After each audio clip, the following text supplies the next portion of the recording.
গোটা পৃথিবীটাকে বেষ্টন করে রাখছে। লাহু মা ফিস সামাওয়াতি ওয়া মা ফিল আরদ, আসমান ও জমিনের মধ্যে যা কিছু আছে, শুধু এই আসমান নয়, এই জমিন নয়, তারও তলদেশে যত জমিন আছে আর উপরে যত আসমান আছে, তার মধ্যবর্তী যা কিছু আছে সবকিছুর রাজত্ব কার? সব ওনার। এই পৃথিবীর মধ্যে যা কিছু হচ্ছে আল্লাহ দেখেন না? আল্লাহ সব দেখেন। কেন? কারণ এটা আল্লাহর গণ্ডির মধ্যে। এই গণ্ডিটা চালাইতে গিয়ে আল্লাহ কখনো ক্লান্ত হন না।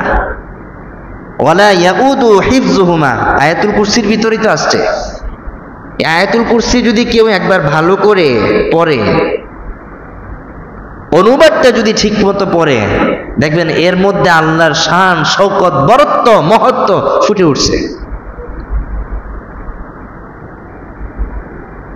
আয়াতুল কুরসি একটা আয়াত, এটা জানতেন কোন আয়াত না, গোটা কোরআনের মধ্যে সবচেয়ে দামি আয়াত। গোটা কোরআনের মধ্যে সবচেয়ে দামি আয়াতে দামি সত্তার বর্ণনা দেওয়া হচ্ছে।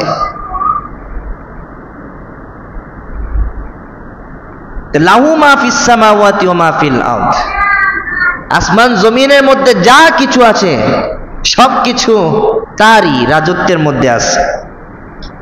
কে কি করছে করছে না, কে কোথায় যাচ্ছে যাচ্ছে না, এটা পর্যবেক্ষণ করতে গিয়ে, এটাকে পরিচালনা করতে গিয়ে আল্লাহর ব্যাগ পেতে হয় না, আল্লাহর ব্যাগ প্রয়োজন হয় না, আল্লাহর দুর্বলতা নাই।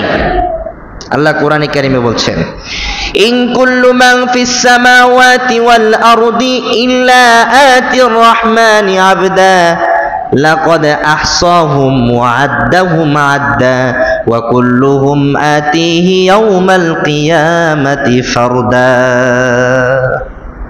আল্লাহ বলছেন এই ব্যাপারে কোরআনে কারিমে আয়াত নাজিল করছেন, ইন কুল্লু মান ফিস সামাওয়াতি ওয়াল আরদি ইল্লা আতির রহমানি আবদা, আসমান জমিনে যত কিছু আছে সকল কিছু একমাত্র তার রবের দাসত্বের মধ্যে আছে, সব তার দাসত্বের মধ্যে আছে। এখন দাস কতজন, এরা কত জায়গায় আছে? আল্লাহ বলছেন লাকাদ আহসাহুম, পৃথিবীতে যত দাসত্ব আছে সকল দাসত্বকে আমি আল্লাহ তাআলা একাই পর্যবেক্ষণ করি। আল্লাহ বলছেন ওয়া আদ্দাহুম আদ্দা, যত দাসত্ব আছে, যত দাস আছে, যত গোলাম আছে, এগুলো তো শুধু পর্যবেক্ষণ করি, আমি থামি না। ওয়া আদ্দাহুম আদ্দা, এগুলোকে আমি গণনা করেও রাখি। ধরেন কথার কথা, বাদশা যখন কোষাধ্যক্ষের কাছে অর্থ সম্পদ জমা রাখে, কোষাধ্যক্ষ বাদশার অধীনে আছে, বাদশা জানে না সেই ব্যাংকের মধ্যে কত টাকা আছে কিনা নাই, সমস্ত হিসাব কোষাধ্যক্ষের জানা আছে। কোষাধ্যক্ষ কোথায় কত টাকা খরচ করেছে, কাকে কত দিয়েছে, এটা বাদশা জানে না। এটার গণনা সম্পূর্ণ কোষাধ্যক্ষের নিয়ন্ত্রণে। আর আল্লাহ নিজে বলছে, যদিও আমি ফেরেশতাদের মাধ্যমে এসব কিছু করাই, কিন্তু এই পৃথিবীতে যত কিছু আছে সব কিছুর গণনা আমি আল্লাহ একাই করি। আমার কাছে পৌঁছাইতে হয় না, আমার কাছে কি করতে হয় না? পৌঁছাইতে হয় না, আমি জানি। ওয়া হুয়া মাআকুম আইনামা কুনতুম, তুমি যেদিকে থাকো বান্দা, আমি আল্লাহ সেদিকে আছি। এই আয়াত কি শুধু আমার ব্যাপারে আল্লাহ কইছেন? এই আয়াত কি শুধু কড্ডা এলাকার মুসল্লিদের ব্যাপারে বলছে, না গোটা দুনিয়ার জগতের সকল মানুষের ক্ষেত্রে আয়াত? তাহলে যদি আল্লাহ ওয়া হুয়া মাআকুম আইনামা কুনতুম, তোমরা যেখানে থাকো বান্দা আমি সেখানে আছি, তাহলে আল্লাহ গোটা জাতির সাথে আছেন, তাহলে আল্লাহ তাআলার গণনার মধ্যে গোটা জাতি থাকবে না কেন? পৃথিবীর রাজত্ব বা পৃথিবীর কোনো একটা রাজত্ব যদি কোনো ব্যক্তিকে অর্পণ করা হয়, কোনো ব্যক্তিতে দেওয়া হয়, ওই ব্যক্তির জন্য কষ্ট হয়ে যায় একটা এলাকার খোঁজখবর নেওয়া। এলাকায় কি হচ্ছে না হচ্ছে তারও সঠিক খবর প্রধানমন্ত্রীর কাছে কখনো দেওয়া হয় না। যদিও প্রধানমন্ত্রীর যাওয়া প্রয়োজন পড়ে না, মন্ত্রী দিয়ে এমপি দিয়ে কার্যগুলো সম্পাদন করে।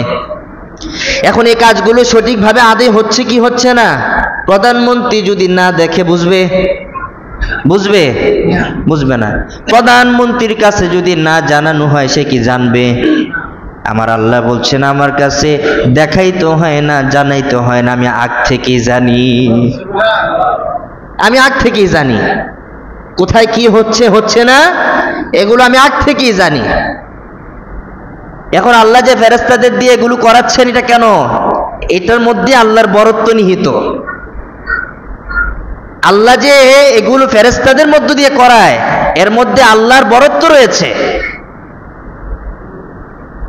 আল্লাহ সব জায়গায় যাবেন না সত্তা নিয়ে, সব জায়গায় সত্তা নিয়ে যাওয়া এটা আল্লাহ তাআলার সত্তার বিপরীত, জাতের বিপরীত, সিফাতের বিপরীত।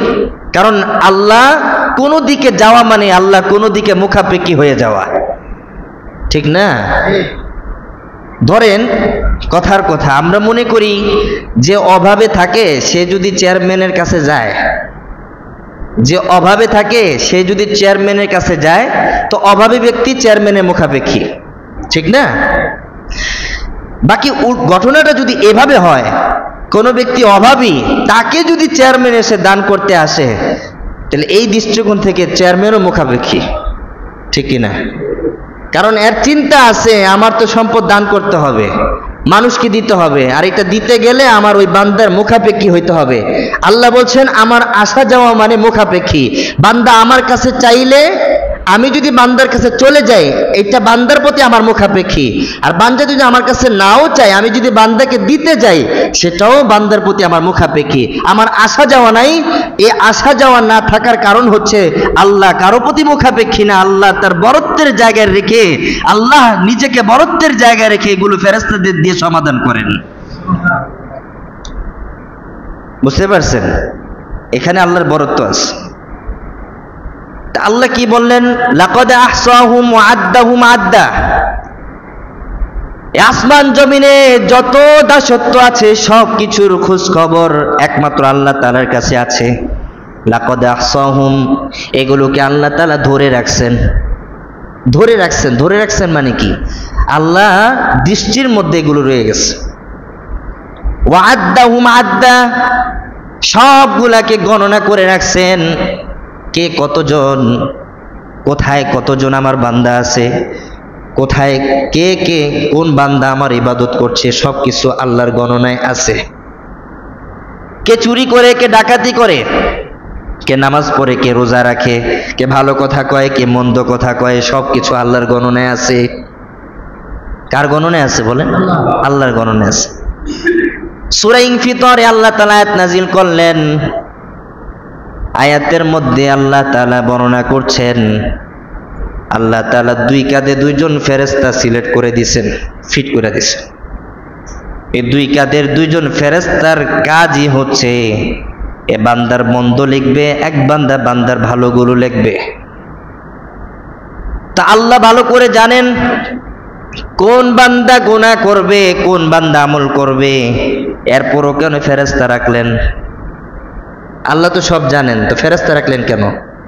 ফেরেশতা এই জন্য রেখেছেন, বান্দা যদি কিয়ামতের ময়দানে অস্বীকার করে বসে যে সে গুনাহ করে নাই, তখন ওই বান্দার আমল নামা তার সামনে পেশ করে জানিয়ে দেওয়া হবে, যখন গুনাহ করছো দেখো লেখা হয়ে গেছে। কথা বুঝেন নাই? লিখে রাখলেন কেন? আল্লাহর কি লিখার প্রয়োজন আছে নাকি? আল্লাহর তো লিখার প্রয়োজন নাই, আল্লাহ লিখে রাখলেন কেন? হাদিস শরীফের মধ্যে উল্লেখ করেছে, তাফসীরের কিতাবের মধ্যে উল্লেখ আছে, এই বান্দারা কিয়ামতের দিবসে গিয়েও বাটপারি করবে, মিথ্যা কথা বলবে। এমনি বলে নাই যে মুখ সিলি করে দেওয়া হবে। এমনি এমনি বলে নাই জবানকে বন্ধ করে দেওয়া হবে, জিহ্বা বন্ধ করে দেওয়া হবে, শুধু অঙ্গ প্রত্যঙ্গের জবানগুলো আল্লাহ খুলে দিবেন। হাত দিয়ে যদি গুনাহ হয়ে থাকে কারো, আল্লাহ তাকে প্রথমে জবান দিয়ে স্বীকৃতি নিবেন, তুমি গুনাহ করছো? বান্দা বলবে না আমি গুনাহ করিনি, ওর মুখ শিলি করে দিবে, হাতের জবান আল্লাহ খুলে দিবেন, হাতের জবান খুলে দিবেন। হাত অটোমেটিক আল্লাহর কাছে বলবে আমারে দিয়ে আকাম কুকাম করছে, আমার দিয়ে বিভিন্ন জায়গায় হাত দিছে। পায়ের জবান আল্লাহ খুলে দিবেন, পা বলবে আমাকে সে অমুক আসরে নিয়ে গেছে, আমাকে সে অমুক জায়গায় নিয়ে গেছে, পা বলবে। এ জবান বন্ধ হয়ে যাবে। এমনি এমনি এগুলো বর্ণিত হয় নাই। কিয়ামতের দিবসে গিয়েও বান্দা মিথ্যা বলবে, এজন্য বান্দা যেন মিথ্যা বলতে না পারে, ওর মিথ্যা যেন ওর কাছেই রয়ে যায়, এজন্য আল্লাহ আমলনামা পেশ করবেন। দেখো বান্দা, তুমি যে মিথ্যা স্বীকৃতি দিচ্ছ, অস্বীকার করছো, কিন্তু তোমার আমলনামা তো তোমার বিপক্ষে কথা বলছে। এজন্য আল্লাহ এগুলো লিখে রেখেছেন।